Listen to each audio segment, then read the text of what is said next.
Presiden Joko Widodo resmi meluncurkan bursa karbon pada tanggal 26 September tahun 2023. Bursa karbon merupakan komitmen nyata Indonesia untuk melawan krisis perubahan iklim. Salah satu caranya adalah dengan mengurangi emisi karbon. Bursa karbon juga sudah diatur oleh Otoritas Jasa Keuangan dan tercantum dalam Peraturan Otoritas Jasa Keuangan Nomor 14 Tahun 2023. OJK juga resmi menunjuk PT Bursa Efek Indonesia sebagai penyelenggara bursa karbon.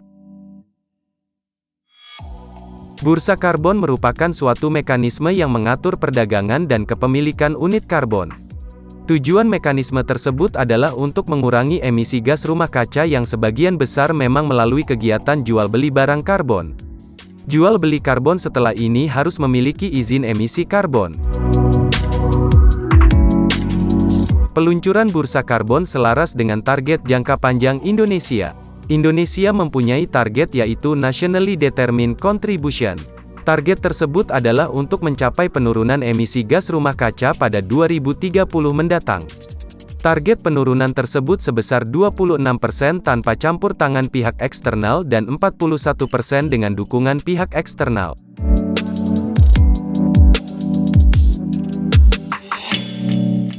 Jika menggunakan perhitungan, satu kredit karbon yang diperdagangkan setara dengan penurunan emisi 1 ton karbon dioksida. Ketika kredit karbon sudah digunakan, misal untuk mengurangi dan menyimpan emisi, maka kredit karbon itu tak dapat lagi diperdagangkan. Bursa karbon memiliki sejarah yang cukup panjang. Awalnya, bursa karbon berasal dari komitmen dunia dalam mengantisipasi krisis iklim, khususnya pemanasan global. Wacana tersebut muncul saat Perserikatan Bangsa-Bangsa mengadakan konferensi tentang lingkungan hidup manusia di Stockholm, Swedia pada 1972. Di konferensi itu, beberapa perwakilan negara bertemu pertama kalinya untuk membahas situasi lingkungan hidup. Setelah pertemuan pertama itu, konferensi tentang lingkungan hidup terus berlanjut. Setelah 33 tahun sejak pertemuan pertama, perjanjian iklim global yang dikenal dengan Perjanjian Paris resmi diteken. Perjanjian tersebut melibatkan perwakilan dari 195 negara yang bertempat di Paris, pada tanggal 12 Desember tahun 2015. Isi perjanjian tersebut adalah sejumlah negara berkomitmen untuk menurunkan emisi gas rumah kaca. Selain itu, sejumlah negara juga berkomitmen untuk memastikan suhu global tidak naik lebih dari 3,6 derajat Fahrenheit atau 2 derajat Celcius tiap tahunnya. Perjanjian Paris berlaku efektif pada tanggal 4 November tahun 2014. Jenis perdagangan karbon dibedakan menjadi dua. Pertama, jenis perdagangan karbon wajib.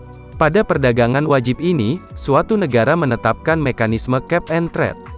Cap and trade adalah mekanisme untuk menentukan kuota emisi karbon suatu perusahaan dalam periode tertentu berdasar kriteria yang ditetapkan oleh suatu negara. Kedua, jenis perdagangan karbon sukarela. Perdagangan karbon jenis ini mengacu pada penerbitan, pembelian, dan penjualan kredit karbon secara sukarela. Dalam perdagangan jenis ini, pihak yang tidak diwajibkan mengikuti mekanisme cap and trade tetap bisa bersumbangsi dalam pengurangan emisi karbon. Mereka bisa membeli karbon kredit dan nantinya dapat mengklaim status karbon netral. Bursa karbon memiliki dampak positif antara lain mengurangi emisi gas rumah kaca, menjaga kenaikan temperatur global, mengembangkan potensi pasar karbon Indonesia, peluang ekonomi baru, dan efisiensi energi dan pengembangan energi baru terbarukan. Perdagangan bursa karbon tak hanya berdampak positif terhadap lingkungan. Bursa karbon juga ternyata bisa membuka peluang ekonomi baru.